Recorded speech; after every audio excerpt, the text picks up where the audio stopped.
Bismillahirrahmanirrahim. Waltakum minkum ummatun yad'una ilal khairi wa ya'muruna bil ma'ruf wa yanhauna 'anil munkar. Assalamualaikum warahmatullahi wabarakatuh. Alhamdulillah wassalatu wassalamu ala rasulillah mabad.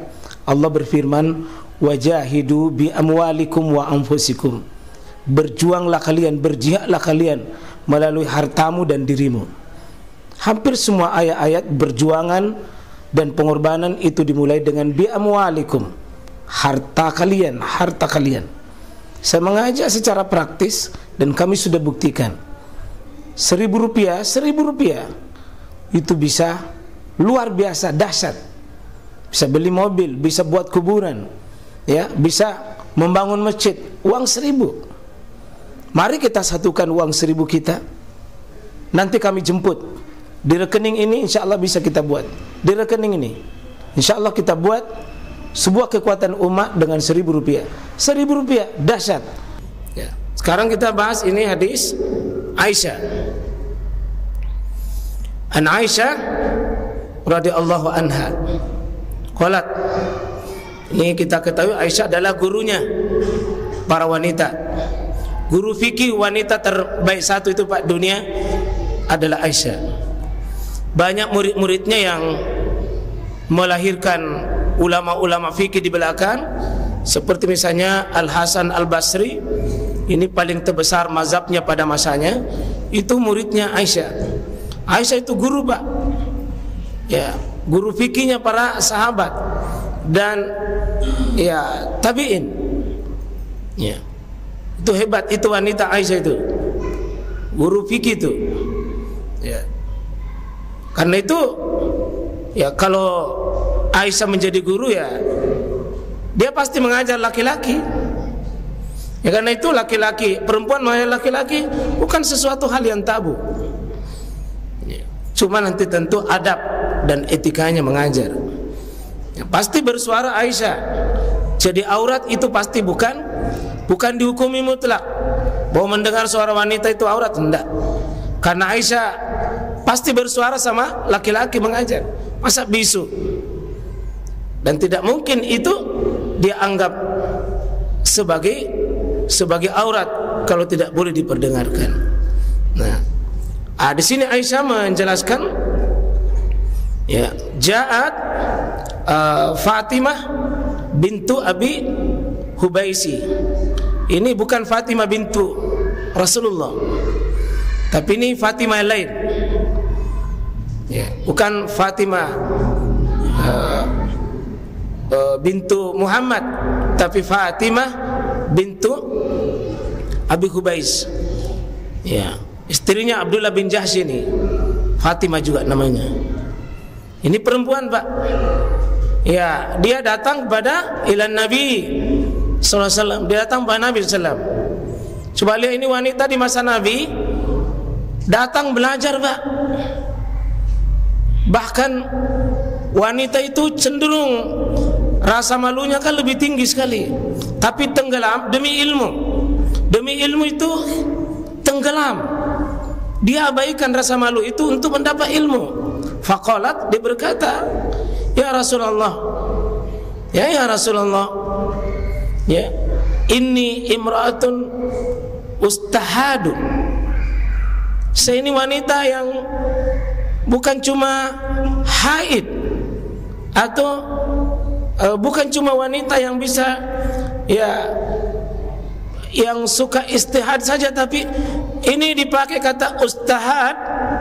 Itu bukan sekedar keluar darah tanpa teratur, tapi betul-betul mengalir darah itu.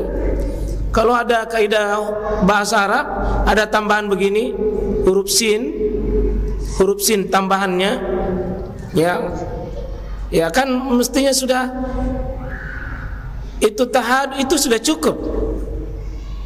Tapi kalau ditambah ustahad, itu artinya istihadanya itu lancar betul, darah yang keluar itu betul-betul. Maka ada kaidah, setiap tambahan huruf dalam satu kata bahasa Arab itu pasti tambahan makna, pasti tambahan makna. Karena kalau tambahan huruf satu, pasti ada tambahan makna, Pak. Artinya di situ, saya wanita ya Rasulullah, lancar sekali darahku keluar, lancar sekali keluar. Itu banyak sekali darah yang keluar. Berarti tidak mengikuti pola hukum darah pada umumnya, yaitu haid. Kalau haid itu, Pak, ya sudah ada pola-polanya. Kalau ini tidak ada polanya nih.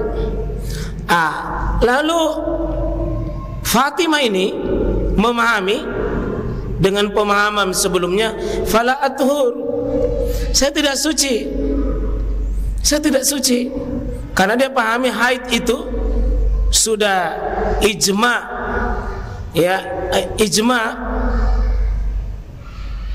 radhiyallahunna, ya, yang disepakati, yang sudah ridhoi atasnya itu para wanita, itu sudah paham bahwa itu adalah tidak suci, tidak suci, sudah ijma itu. Jadi Fatimah di sini memahami, saya dalam keadaan fala at-tuhur, saya tidak suci. Ya. Kemudian dia bertanya, afa ada ussalah, apakah boleh saya meninggalkan sholat kalau saya wanita yang istihada, darah yang keluar terus, tidak ada waktunya, tidak ada waktunya, mengalir itu, ya. Itu namanya ustahda, itu artinya sesuatu yang mengalir, Pak.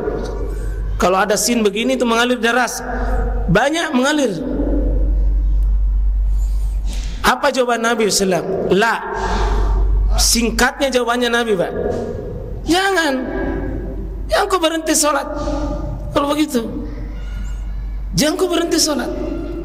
Nabi satu kata saja jawabannya, la.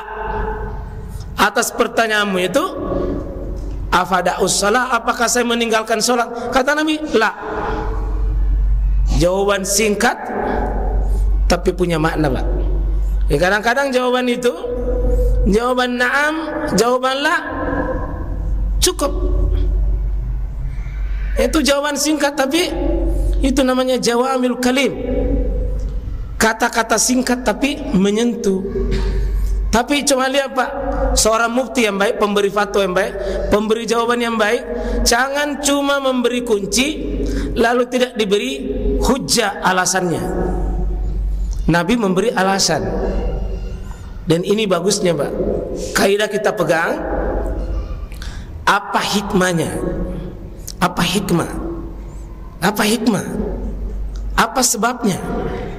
Dan setiap perintah, setiap larangan itu pasti mengandung hikmah.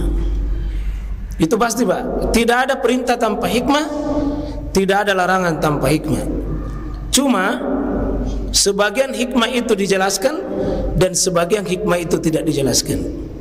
Tapi kalau sudah ada la begini, sudah ada la, jangan berhenti sholat, itu sudah cukup.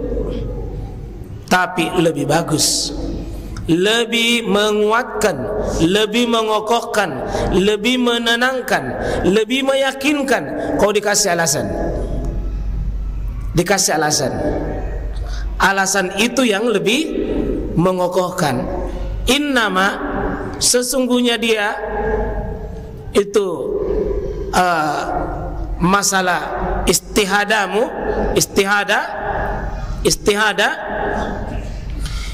zalika, yang demikian itu cuma irkun saja, cuma irkun itu bisa apa namanya itu, ya ini bukan penyakit, dia cuma keringat panas, ya, bisa irkun itu, ya, yang nanti pada umumnya diartikan ya tidak normal, itulah penyakit, ya, itulah penyakit. Jadi Nabi menjelaskan di sini, darah haid yang sering kau alami, kalau memang wanita haid, jadi wanita haid, Pak, tidak sama dengan wanita istihadah. Dan ini bagusnya yang meriwayatkan Aisyah. Aisyah, Pak.